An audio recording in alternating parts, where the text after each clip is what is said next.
Vamos a ver ahora si podemos representar la distribución espacial del campo de inducción magnética por líneas de fuerza, con las propiedades que le asignamos a estas cuando las utilizamos para representar la distribución de campo eléctrico estacionario.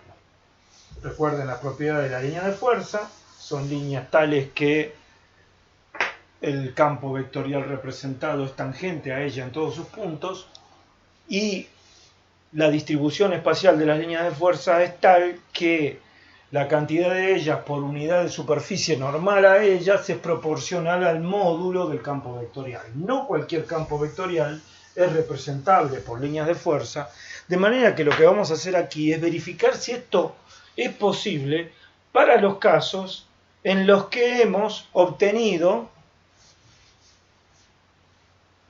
la expresión analítica de la distribución del campo de inducción magnética. No son muchos estos casos. El segmento recto de conductor en el que está establecida una corriente I en un punto P a una distancia R, si la posición relativa del punto P queda descrita, además de por R, por los ángulos alfa 1 y alfa 2, B en módulo resulta mu sub 0 I sobre 4pi coseno de alfa 1 menos coseno de alfa 2. De esta expresión surge un caso particular. Si el segmento resulta ser de longitud infinita, alfa 1 es 0, alfa 2 es pi, este paréntesis resulta ser igual a 2 y B en módulo resulta mu sub 0 I sobre 2pi R. Acá me había olvidado el R.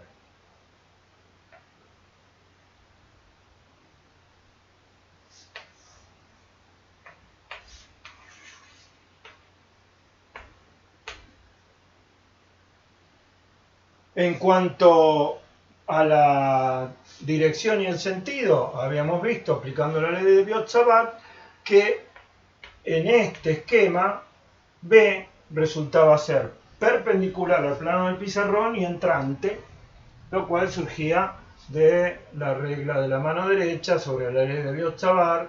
Si girábamos de I diferencial L, que es un vector horizontal de izquierda a derecha, hacia el versor R, girábamos en sentido horario y por lo tanto avanzábamos perpendiculares al pizarrón, que es el plano que forman I diferencial L y el versor R para cualquier punto del segmento o del conductor infinito. Y entrábamos al pizarrón porque así lo indicaba la regla de la mano derecha. Bien, vamos a ver qué implica esto espacialmente. Y para verlo, vamos a imaginarnos al conductor visto desde aquí, desde la derecha, con lo cual resulta ser un vector perpendicular al pizarrón y saliente. Está claro que esta expresión de B es válida independientemente de la posición angular vista de este lado, vista en esta vista, de la posición angular del punto P respecto del conductor. De manera que si trazamos una circunferencia de radio R,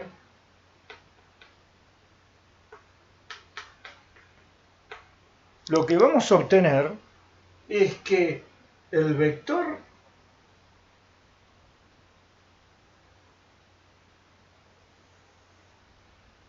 campo de inducción magnética será tangente a la circunferencia en todos sus puntos. Es decir, la circunferencia cumple con una de las dos propiedades de la línea de fuerza. Y esto es que debe ser tangente al vector en todos sus puntos. Y esto es lo que ocurre con esta circunferencia. El vector B es tangente a ella en todos sus puntos. Y además sabemos de módulo constante. Cualquier circunferencia de radio R cumplirá, de radio R cualquiera, concéntrica con el conductor,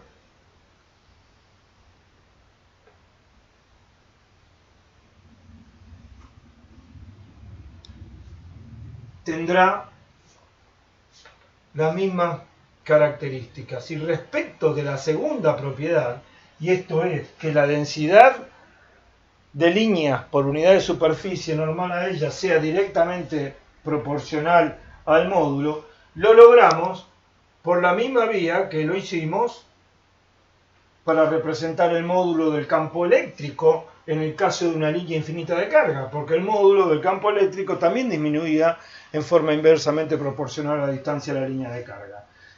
Aquí es distinta la dirección y sentido del vector, pero el módulo cambia con la misma ley, de manera que solo se tratará de distribuir espacialmente las líneas de fuerza del campo de inducción magnética, esto es, las circunferencias concéntricas, de manera de que el espacio entre ellas aumente proporcionalmente con el radio, de manera que la intensidad representada, el módulo representado, disminuya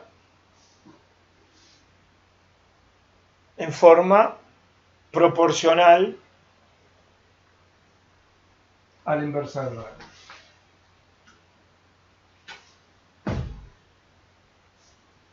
Ahora bien, ¿serán siempre líneas cerradas las líneas de B? Nosotros obtuvimos otro resultado que podría inquietarnos respecto a esta conclusión, y es el que obtuvimos para una espira de corriente circular, que acá estoy dibujando de manera que el plano de la espira es perpendicular al del pizarrón. Nosotros obtuvimos que sobre un eje perpendicular a la espira que pase por el centro de ella, perpendicular al plano de la espira que pase por su centro, B, si la corriente en la espira se establecía de manera que salía por la parte superior de la espira y entra por la parte inferior, es decir, si gira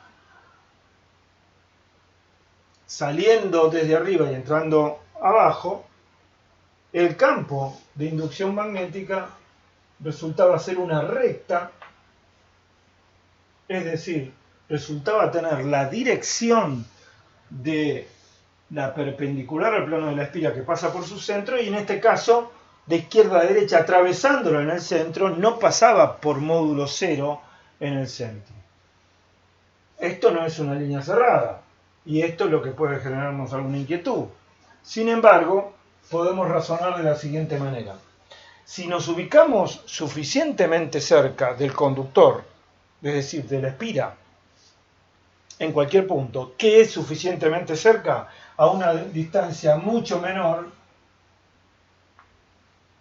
que el radio de la espira. Siempre podremos hacerlo en la medida en que hemos asumido despreciable la sección transversal del conductor. Si estamos suficientemente cerca, a la espira la veremos como un conductor recto, porque R, el radio de la espira, será mucho mayor que la distancia a ella. De manera que podemos decir que suficientemente cerca de la espira tendremos como líneas de fuerza circunferencias que, si estamos suficientemente cerca, tendrá una deformación despreciable. Y si aplicamos la regla de la mano derecha, vamos a obtener que giraremos en sentido antihorario arriba y en sentido horario abajo. una acotación sobre la regla de la mano derecha en este caso.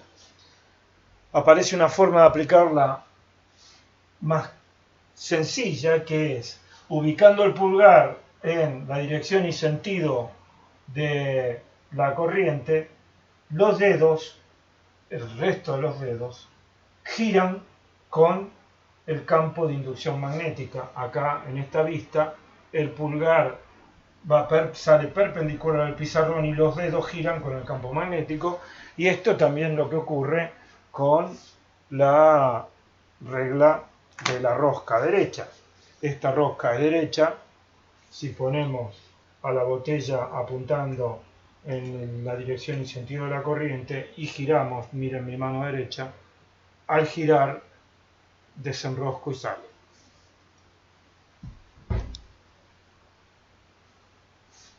¿Cómo serán el resto de las líneas de fuerza? A medida que me acerque al centro se irán deformando, pero lo que podemos decir es que las líneas que nacen en la parte superior quedan en la parte superior y las que nacen en la parte inferior quedan en la parte inferior. No es difícil imaginar que la forma será aproximadamente esta, y entonces esta línea de fuerza, la que hemos obtenido nosotros,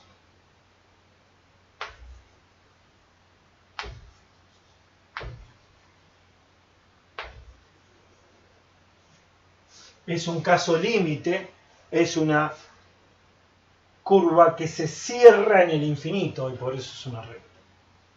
Fíjense que todas las líneas de fuerza salen del mismo plano y todas llegan en el mismo plano.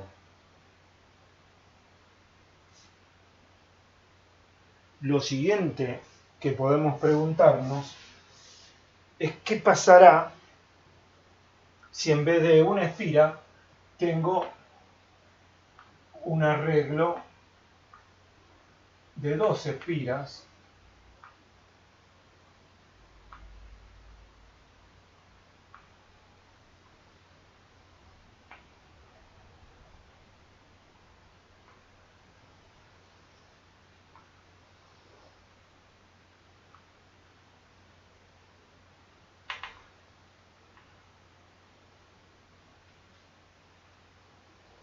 con un cierto avance, es decir, esto es una espiral. La siguiente vendrá aquí.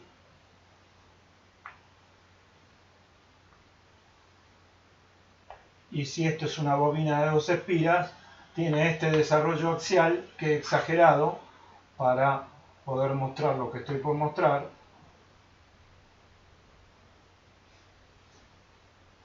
Y la corriente, digamos que entra por aquí, sale por aquí, sale por aquí, entra por aquí y entra por aquí. Siempre entra por debajo y sale por arriba. Si seguimos,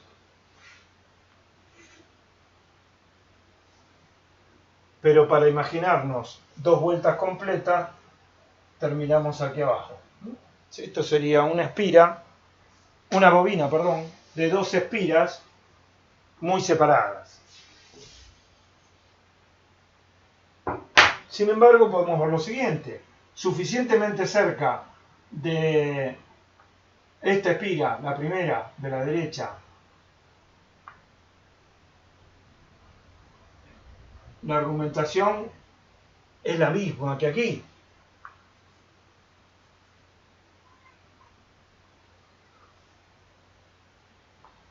Y aquí. Lo mismo vale para esta.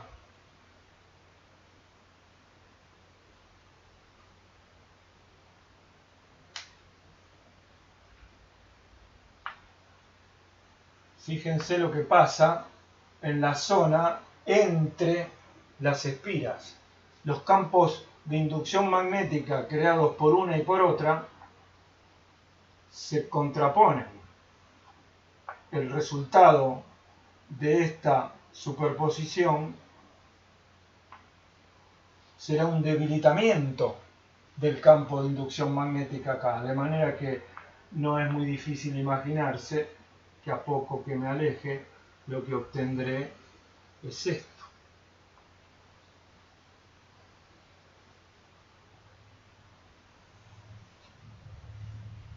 Y si ahora nos imaginamos una, fíjense,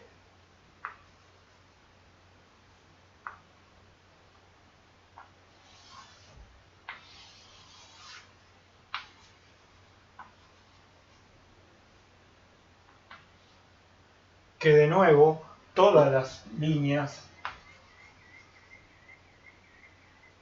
tienen trayectoria de izquierda a derecha, todas entran por el mismo lado y salen por el mismo lado. Si ahora nos imaginamos una bobina con un desarrollo axial importante de espiras apretadas,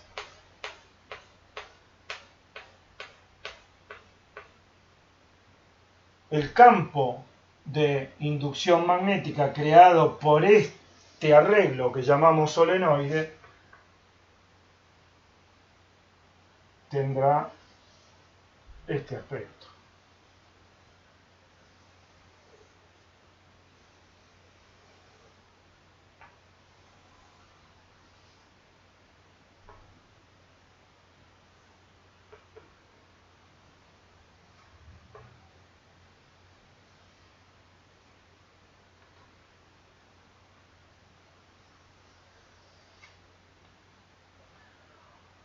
Fíjense, las líneas salen todas del mismo lado y llegan todas del mismo lado.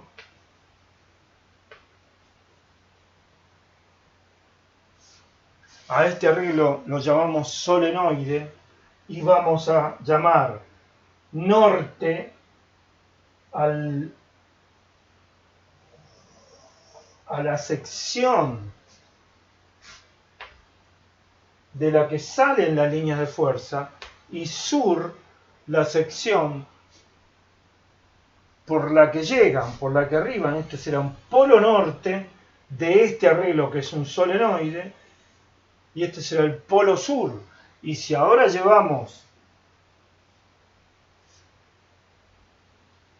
esta nomenclatura a la espira única, la espira tiene un lado que es el lado norte de la espira y otro lado que es el lado sur de la espira.